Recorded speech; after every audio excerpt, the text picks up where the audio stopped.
Pense de novo. O poder de saber o que você não sabe. Por Adam Grant. Tradução Carolina Simmer, editora Sextante, canal Leconde. Caros ouvintes, caso gostem do que aqui é lido, por favor, adquiram o livro. Caso gostem do meu trabalho, façam parte, venham a auxiliá-lo. E se é possível via Pix, apoia seu vaquinha. Centavos serão muito bem-vindos, caso algo o meu trabalho valha. Também é possível fazer como José. Muito obrigada, José, pelos livros. Ele nos comprou e nos presenteou também este livro, além de outros. E você também pode fazer o mesmo através da lista da Amazon. Caso tenha algum livro que você queira que seja incluso na lista, basta solicitá-lo, seja pelos comentários ou via e-mail. Muito obrigada pela presença. Estamos na segunda parte do livro, no capítulo 7º, Encantadores de Vacinas e Interrogadores Simpáticos. Como pessoas podem ser motivadas a mudar quando as escutamos do jeito certo? É raro encontrar uma pessoa disposta a escutar o que ela não quer escutar. Atribuído a Dick Cavett. Quando entrou em trabalho de parto, Marie-Hélène Etienne Rousseau começou a chorar. Era setembro de 2018 e o nascimento do seu bebê estava previsto para dezembro. Toby chegou pouco antes da meia-noite, pesando apenas 900 gramas. Seu corpinho era tão minúsculo que a cabeça cabia na palma da mão. Marie-Hélène morreu de medo de ele não sobreviver. Toby passou apenas alguns segundos nos braços da mãe e foi levado às pressas para a unidade de terapia intensiva neonatal. Ele precisava de uma máscara para respirar e logo entrou em cirurgia para estancar uma hemorragia interna. Levaria meses até que recebesse alta e fosse para casa. Um dia, quando Toby ainda estava internado, Marie-Hélène comprava fraldas na internet quando viu uma manchete sobre um surto de sarampo em sua província no Quebec. Ela não tinha vacinado Toby. Não tinha sequer considerado essa possibilidade, pois ele parecia frágil demais. Seus outros 3 filhos também não foram vacinados. Não era uma prática comum em sua comunidade. A crença difundida em seus amigos e vizinhos era de que vacinas eram perigosas, e eles trocavam histórias de terror sobre seus efeitos colaterais. Mas o fato permanecia. Quebec já havia passado por 2 surtos graves de sarampo naquela época, naquela década. Hoje em dia, no mundo desenvolvido, pela primeira vez em menos de 50 anos, o índice de contágio do sarampo está aumentando e a taxa de mortalidade está em cerca de 1 para cada 1.000 pessoas. Em países em desenvolvimento, o número se aproxima de 1 para cada 100. Estimativas sugerem que entre 2016 e 2018 houve uma alta de 58% nas mortes por sarampo, somando mais de 100.000 vítimas nesse período. Essas fatalidades poderiam ter sido prevenidas pela vacina, que salvou cerca de 20 milhões de vidas nas últimas 2 décadas. Apesar de epidemiologistas recomendarem 2 doses do imunizante e uma taxa de imunização mínima de 95%, apenas 85% da população mundial toma a primeira dose e só 67% toma a segunda.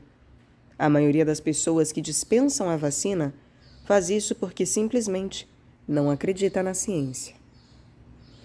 Governos tentaram enfrentar o problema, chegando a ameaçar pessoas não vacinadas com multas de até $1.000 e sentenças de prisão de até 6 meses. Muitas escolas fecharam as portas para crianças não vacinadas e um condado americano chegou a proibir que frequentassem espaços públicos fechados. Como essas medidas não solucionaram o problema, autoridades se voltaram para a pregação. Se o medo da vacina era infundado, era hora de oferecer uma dose da verdade. No geral, os resultados foram insatisfatórios. Em uma dupla de experimentos na Alemanha, o tiro saiu pela culatra em tentativas de apresentar pesquisas sobre a segurança das vacinas. As pessoas acabavam acreditando que elas eram ainda mais arriscadas. Nos Estados Unidos, após lerem relatos sobre os perigos do sarampo, verem fotos de crianças sofrendo com sintomas ou saberem de um bebê que quase morrera da doença, o interesse pelo imunizante não aumentou nem um pouco. E, ao serem informados de que não existem indícios de que a vacina de sarampo cause autismo, aqueles que já tinham medo se tornaram ainda menos interessados na vacina. Parecia que não havia argumentos lógicos ou explicações baseadas em dados capazes de abalar a convicção de que vacinas são perigosas. Esse é um problema comum na persuasão. Os argumentos que não nos abalam fortalecem nossas crenças. Assim como uma vacina inocula o sistema imunológico contra um vírus, o ato de resistir a uma ideia fortalece o sistema imunológico psicológico. Contestar um ponto de vista produz anticorpos contra futuras tentativas de convencimento. Nós nos tornamos mais convictos de nossas opiniões e menos interessados em pontos de vista alternativos. Deixamos de nos surpreender e de hesitar ao pensar em contra-argumentos. As respostas estão na ponta da língua. Marie-Hélène Etienne Rousseau passou por essa jornada. As consultas ao médico com os filhos mais velhos seguiam um roteiro familiar. O médico enaltecia os benefícios das vacinas, alertava-a sobre o perigo de recusá-las e transmitia mensagens genéricas em vez de interagir com perguntas específicas. A experiência era impregnada de um senso de superioridade. Marie-Hélène se sentia atacada. Abre aspas. Como se me acusassem de querer que meus filhos ficassem doentes, como se eu fosse uma mãe ruim. Fecha aspas. O pequeno Toby finalmente recebeu alta após 5 meses no hospital, mas permanecia muito vulnerável. Os enfermeiros sabiam que aquela seria a sua última chance de vaciná-lo. Então, chamaram um encantador de vacinas. Um médico local com uma abordagem radical para ajudar jovens pais a repensar sua resistência a imunizações. Ele não pregava e nem argumentava contra os tutores. Não agia como pastor, advogado nem político. Entrava no modo cientista e os entrevistava. Motivação por meio de entrevistas. No início da década de 1980, um psicólogo clínico chamado Bill Miller demonstrava incômodo com a maneira de seus colegas de profissão lidarem com dependentes químicos. Era comum que terapeutas e psicólogos acusassem os pacientes viciados de serem mentirosos patológicos que viviam em negação. Essa atitude não batia com o que Miller via no próprio trabalho com alcoólatras, em que fazer pregações ou argumentar contra aqueles hábitos tinha o efeito contrário. Abre aspas. Pessoas que bebem em excesso geralmente estão cientes do que fazem, fecha aspas, explicou Miller. Abre aspas. Se você tenta convencê-las de que elas ingerem álcool demais ou precisam mudar, acaba despertando resistência e, assim, diminuindo a probabilidade de que mudem, fecha aspas. Em vez de atacar ou menosprezar os pacientes, Miller começou a fazer perguntas e escutar as respostas. Pouco depois, ele publicou um estudo sobre sua filosofia, que foi parar nas mãos de Stephen Holnick, um jovem estudante de enfermagem que estava se especializando no tratamento de dependência química.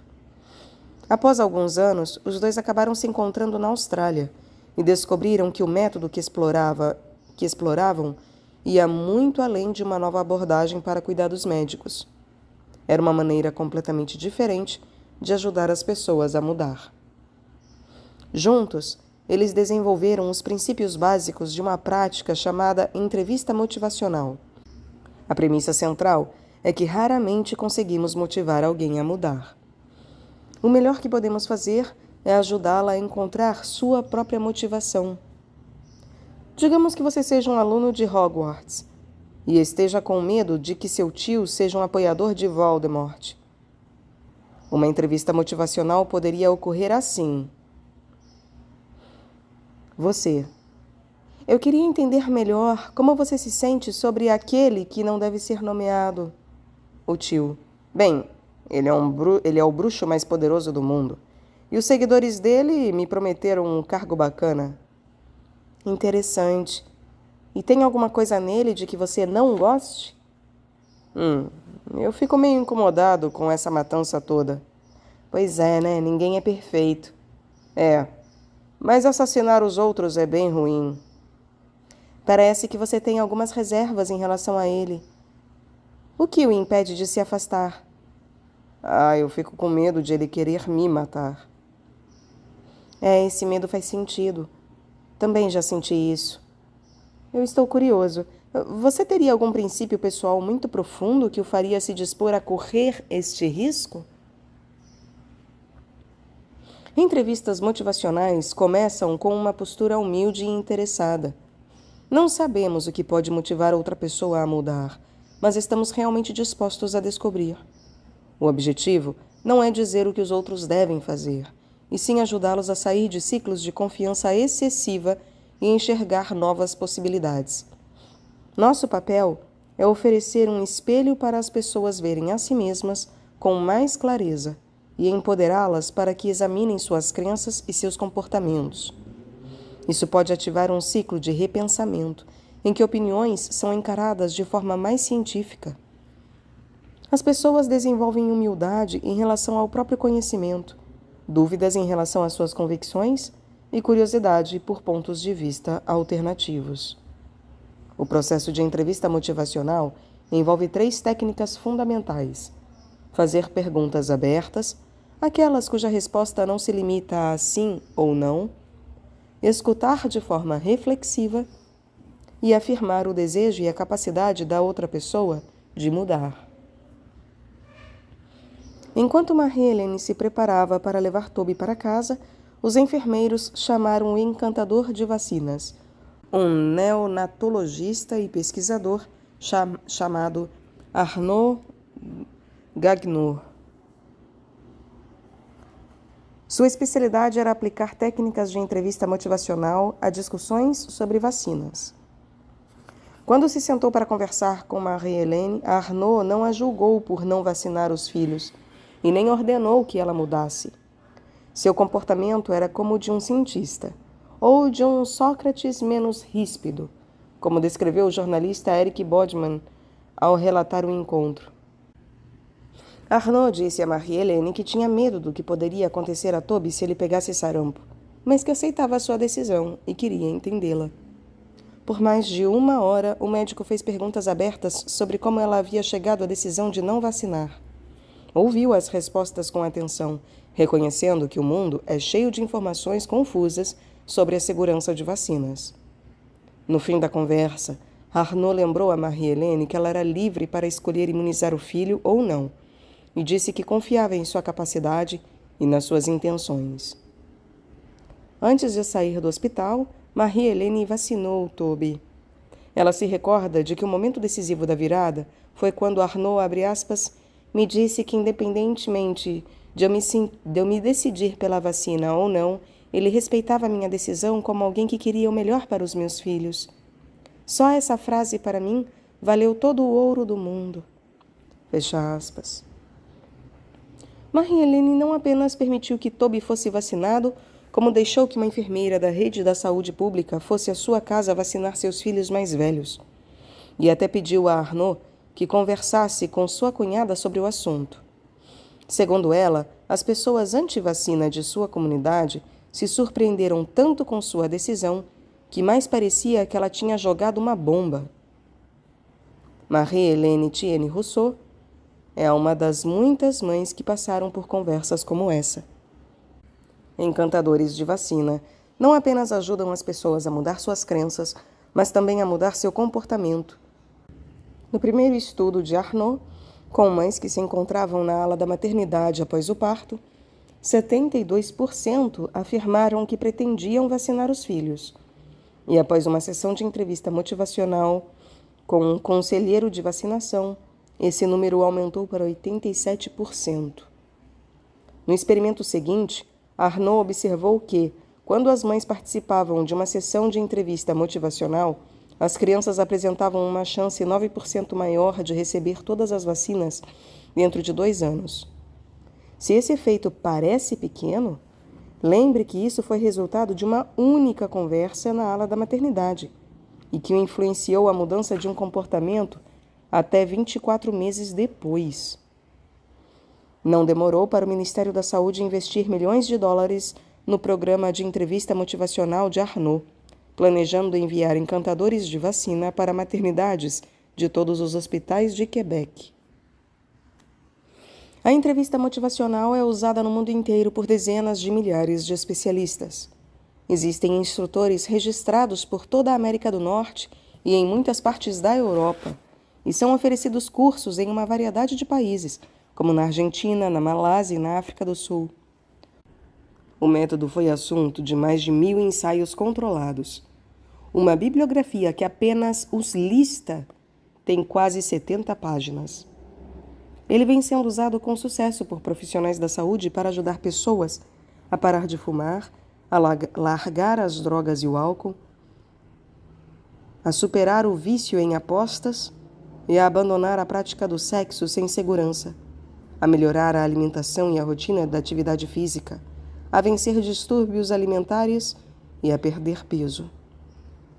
Também vem sendo aplicado com sucesso por técnicos de futebol que desejavam aumentar a determinação de jogadores profissionais, por professores que queiram incentivar os alunos a dormir melhor, por consultores que precisavam preparar equipes para mudanças organizacionais, por trabalhadores da saúde na Zâmbia que tentavam incentivar as pessoas a desinfetar a água e por ativistas ambientais que desejavam ajudar as pessoas a se mobilizarem contra o aquecimento global. Técnicas semelhantes abriram a mente de eleitores preconceituosos. E, quando mediadores de conflitos atuam junto a pais separados para lidar com brigas sobre os filhos, a entrevista motivacional tem o dobro de chances, em comparação com uma mediação padrão, de alcançar um acordo total entre as partes.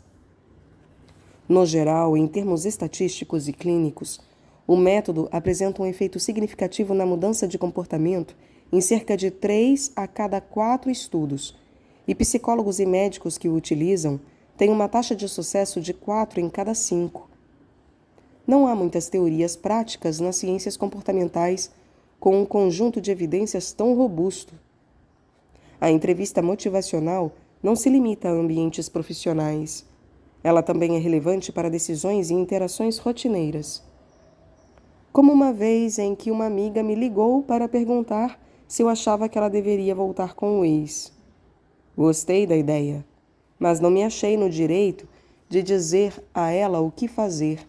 Então, em vez de dar a minha opinião, perguntei quais eram os prós e contras dessa decisão e como eles se comparavam com seus desejos gerais sobre seu parceiro. Ela acabou se decidindo por retomar o relacionamento. A conversa me pareceu mágica, porque não tentei convencê-la a nada e nem ofereci conselho algum. Quando as pessoas ignoram conselhos, nem sempre é porque discordam deles. Às vezes, a resistência se dá por sentirem que estão sendo pressionadas ou que querem lhe dizer o que fazer.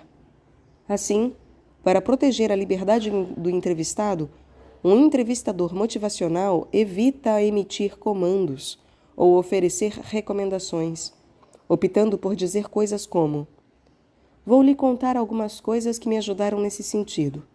Será que elas não podem ajudar você também? Você já sabe que fazer perguntas pode ajudar na autopersuasão. A entrevista motivacional vai um pouco além, guiando os outros para a autodescoberta. Tivemos um vislumbre disso quando Daryl Davis perguntou aos membros da KKK como podiam odiá-lo sem sequer conhecê-lo. E agora quero destrinchar mais profundamente algumas técnicas.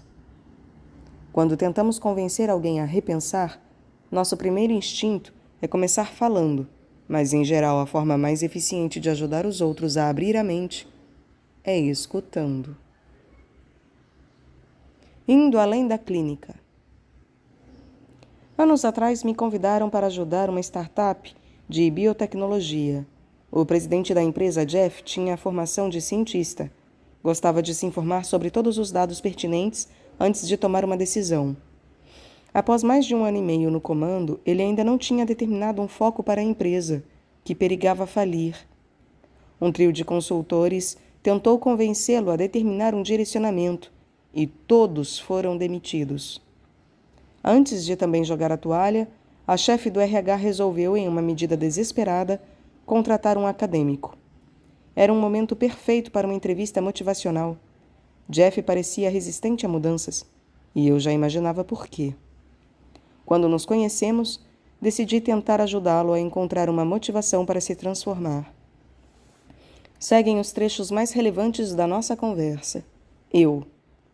É bem legal ser o cara contratado depois de 3 consultores demitidos. Eu queria saber em que eles erraram. Jeff. O primeiro me deu respostas em vez de fazer perguntas. Isso foi arrogante. Como ele poderia solucionar um problema sem tentar entendê-lo antes? Os outros 2 se saíram melhor no sentido de compreender meus motivos, mas ainda queriam dar pitaco em como faço o meu trabalho. Então por que tentar chamar mais uma pessoa de fora, hein? Eu quero escutar ideias novas sobre liderança. Não cabe a mim dizer como sua empresa deve ser liderada. O que liderança significa para você? Tomar decisões sistêmicas. Ter uma estratégia detalhada.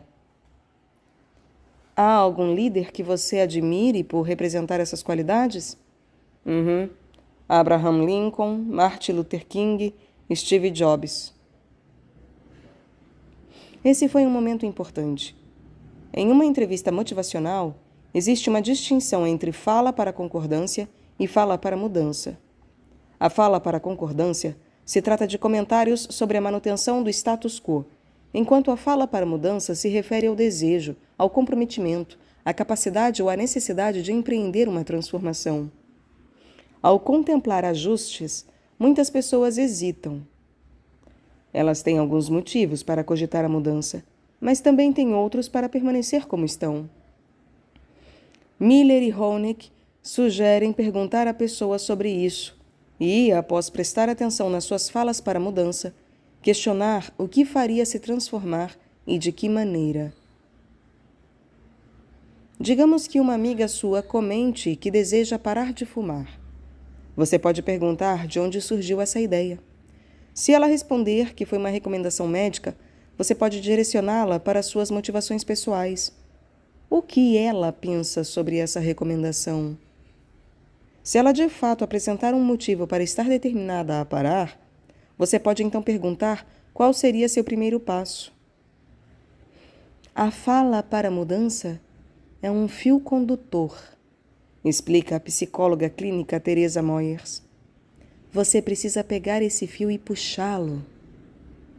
Foi o que eu fiz com Jeff. O que você mais admira nos líderes que citou? Todos tinham posicionamentos firmes.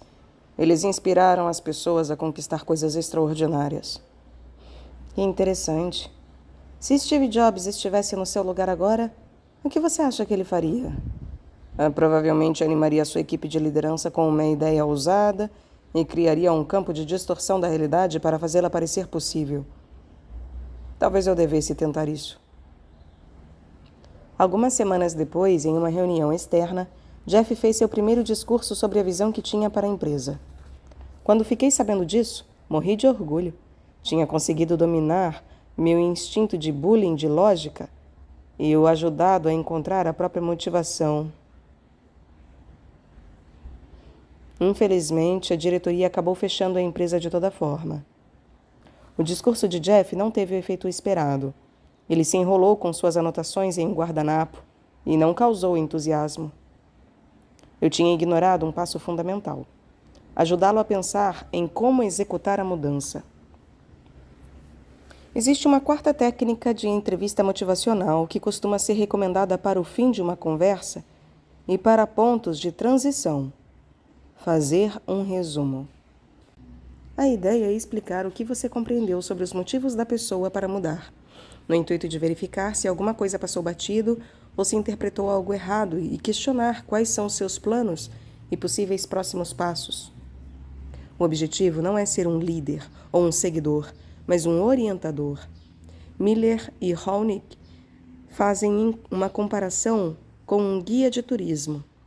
Não queremos que ele diga aonde devemos ir, mas também não queremos que fique nos seguindo. Eu me animei tanto com a decisão de Jeff de compartilhar sua visão para a empresa que não perguntei qual era nem como ele a apresentaria. Ajudei Jeff a repensar se ele deveria fazer um discurso e quando seria, mas não o que ele diria.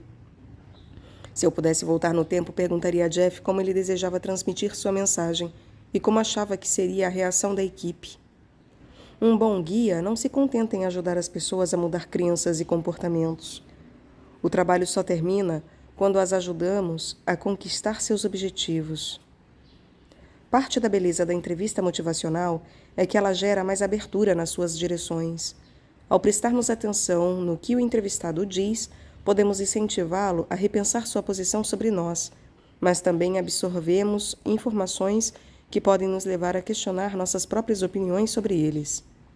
Se levarmos a sério a prática da entrevista motivacional, talvez nós aqui acabemos revendo os nossos conceitos. Não é difícil entender como o método pode ser eficiente para psicólogos, médicos, terapeutas, professores e técnicos. Quando alguém busca a nossa orientação ou aceita que nosso trabalho é ajudar, temos que ganhar sua confiança. Mesmo assim, encaramos situações em que nos sentimos tentados a guiar os outros na direção que preferimos. Pais e mentores acreditam que sabem o que é melhor para seus filhos e pupilos. Vendedores, angariadores de fundos e empreendedores têm interesse pessoal em arrancar um sim das pessoas.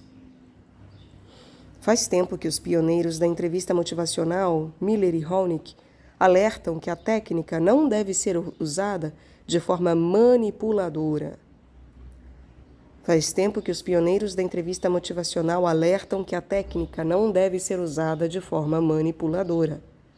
Psicólogos descobriram que, quando detectam que alguém está tentando manipulá-las, as pessoas usam mecanismos de defesa sofisticados. No momento em que sentem que estamos tentando persuadi-las, passam a encarar nosso comportamento de forma diferente. Uma simples pergunta é interpretada como uma tática de político. Um comentário reflexivo sobre o que escutamos soa como uma manobra de advogado, e uma afirmação sobre sua capacidade de mudar vira uma tentativa de conversão de um pastor. A entrevista motivacional só acontece se houver um desejo genuíno de ajudar as pessoas a alcançar seus objetivos. Eu e Jeff queríamos que a empresa dele desse certo. Marie-Helene e Arnaud queriam o melhor para a saúde de Toby. Se nossos objetivos não estão alinhados, como ajudar as pessoas a mudar de ideia? A arte da escuta influente. Betty Bigombe já tinha andado 13 quilômetros pela mata e ainda não havia sinal de vida. Ela estava habituada a longas caminhadas. Durante a infância no norte da Uganda, ia a pé até a escola, percorrendo mais de 6 quilômetros. No lar comunitário em que o tio mantinha 8 esposas, ela sobrevivia com uma refeição por dia. Agora, depois de conquistar um lugar no parlamento ugandense, seu plano era enfrentar um desafio que nenhum outro congressista estava disposto a encarar: negociar a paz com o líder de uma guerrilha. Jeff Coney liderava o Exército da Resistência do Senhor.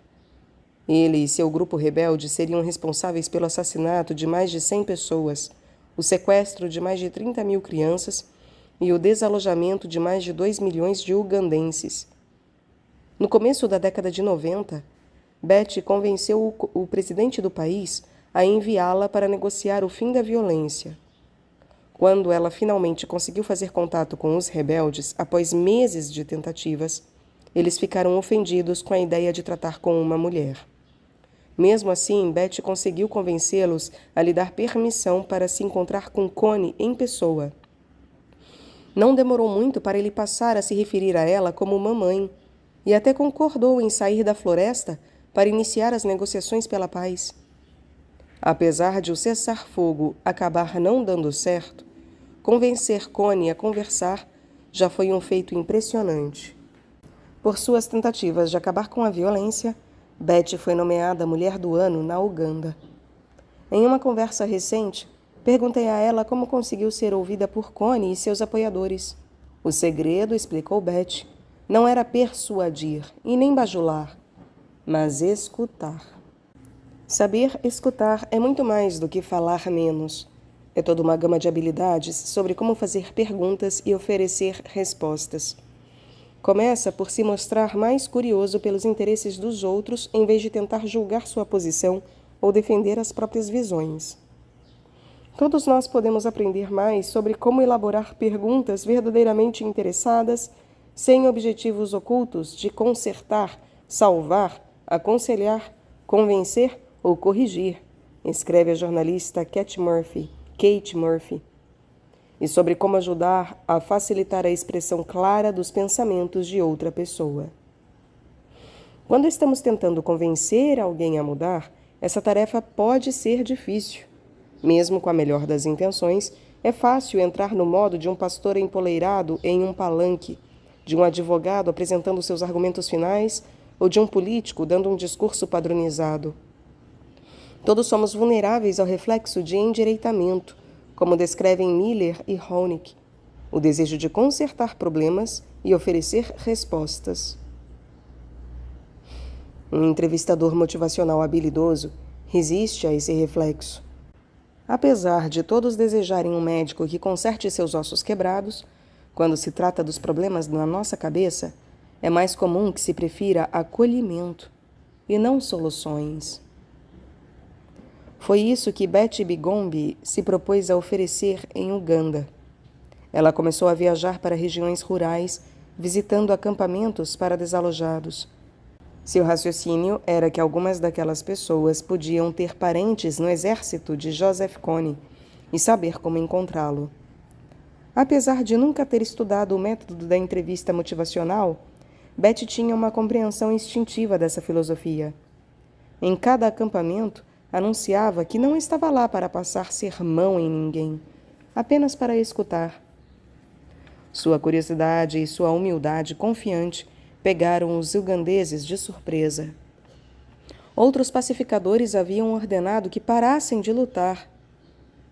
Eles pregavam seus próprios planos para a resolução do conflito e argumentavam outras contra-tentativas anteriores frustradas. Agora Betty, política por profissão, não dizia a ninguém o que fazer. Ela apenas passava horas sentada diante de uma fogueira, pacientemente fazendo anotações e comentários ocasionais para tirar alguma dúvida. Se quiserem me xingar, fiquem à vontade, dizia ela. Se quiserem que eu vá embora, eu vou. Para demonstrar seu compromisso com a paz, Betty dormia nos acampamentos, mesmo não tendo comida suficiente nem saneamento básico. Ela convidava as pessoas a expor suas queixas e sugerir medidas corretivas.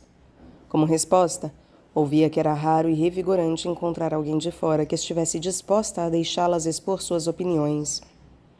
Ela lhes dava o poder de gerar as próprias soluções, dando-lhes um senso de controle. No fim, passou a ser chamada de Megu, não sei, cuja tradução literal é mãe, mas que também é um termo carinhoso usado com idosos. A adoção do apelido era especialmente surpreendente, porque Betty representava o governo, que era visto como opressor em muitos dos acampamentos. Não demorou muito para as pessoas se oferecerem para ajudá-la, para apresentá-la a coordenadores e comandantes do exército de guerrilha de Joseph Kony. Como Betty reflete, até o diabo gosta de ser ouvido. Em uma série de experimentos, a interação com um ouvinte empático, neutro e atento fez as pessoas ficarem menos ansiosas e não ficarem tanto na defensiva. Elas sentiram menos pressão para evitar contradições em seu raciocínio, o que as incentivou a se aprofundar em suas opiniões, reconhecendo nuances e expressando-as de forma mais aberta. Esses benefícios da escuta não se limitam a interações individuais. Durante experimentos em organizações governamentais, empresas de tecnologia e escolas, o comportamento dos participantes se tornou mais complexo e menos extremo depois de se sentarem em um círculo de escuta, em que um participante por vez segurava um bastão da fala e os outros prestavam atenção ao que ele dizia. Psicólogos recomendam que isso seja treinado com pessoas que temos dificuldade para compreender. A ideia é dizer que estamos tentando aprimorar nossa capacidade de escutar e gostaríamos que elas compartilhassem seus pensamentos enquanto passamos alguns minutos ouvindo antes de responder. Muitos comunicadores tentam passar a impressão de serem inteligentes. Bons ouvintes se interessam mais em fazer sua plateia se sentir inteligente. Eles ajudam as pessoas a encarar as suas próprias opiniões com humildade, dúvida e curiosidade. Quando alguém tem a chance de se expressar em voz alta, muitas vezes descobre novos pensamentos. O escritor E.M. Forster colocou a seguinte pergunta: como vou saber o que penso, até ver o que digo? Essa compreensão fazia de Forster um ouvinte de rara dedicação. Nas palavras de uma biógrafa, abre aspas, falar com ele era ser seduzido por um carisma inverso, pela sensação de ser ouvido com tanta intensidade que você precisava ser a versão mais sincera, mais inteligente e melhor de si mesmo. Fecha aspas. Carisma inverso. Que expressão maravilhosa para transmitir o ar magnético de um bom ouvinte.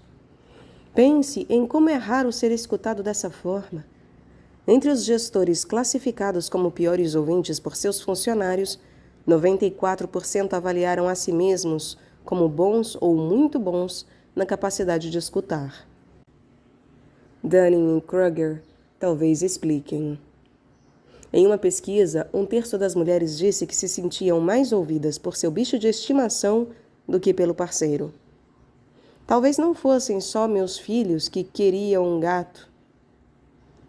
Médicos costumam interromper os pacientes após 11 segundos, apesar de serem necessários em média apenas 29 segundos para uma pessoa explicar seus sintomas. Em Quebec, entretanto, Marie-Hélène passou por uma experiência muito diferente.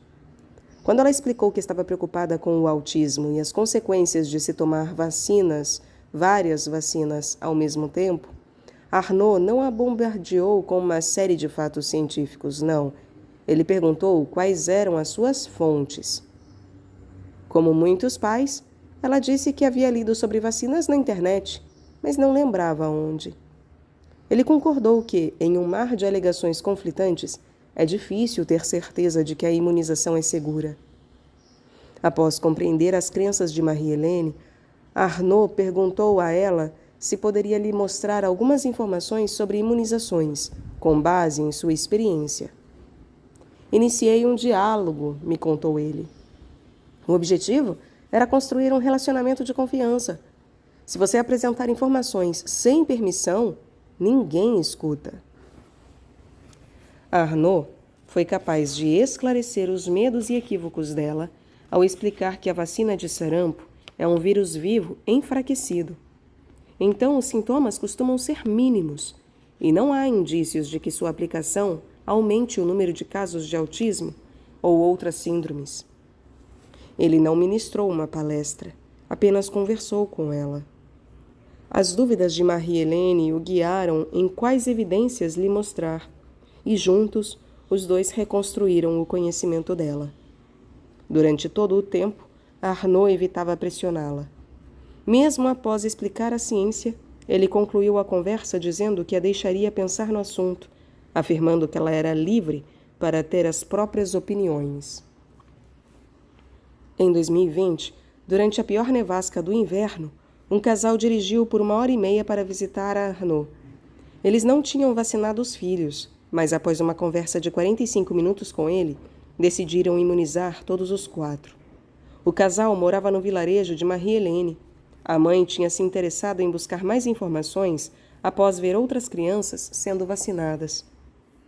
O poder da escuta não se resume a dar espaço às pessoas para que reflitam sobre suas opiniões. Ouvir com atenção é um sinal de respeito e é uma demonstração de cuidado. Ao dedicar o seu tempo a compreender as preocupações de Marie-Hélène em vez de descartá-las de imediato, Arnaud demonstrou um interesse sincero no bem-estar dela e de seu filho. Ao permanecer com ugandenses desalojados em seus acampamentos e perguntar sobre seus problemas, Betty Bigombe demonstrou que se importava de verdade com o que eles diziam. Escutar é uma forma de oferecer o presente mais raro e precioso de todos, a nossa atenção. Ao demonstrar que nos importamos com as pessoas e com seus objetivos, elas se tornam mais dispostas a nos ouvir. Se é possível convencer uma mãe a vacinar seus filhos vulneráveis e um líder militar a cogitar negociações pela paz, é fácil concluir que, para atingir um objetivo, vale tudo. Cabe lembrar, porém, que os métodos que usamos são uma medida do nosso caráter. Quando conseguimos mudar a opinião de alguém, não devemos nos perguntar apenas se estamos orgulhosos do que conquistamos. Também devemos questionar se estamos orgulhosos de como fizemos isso.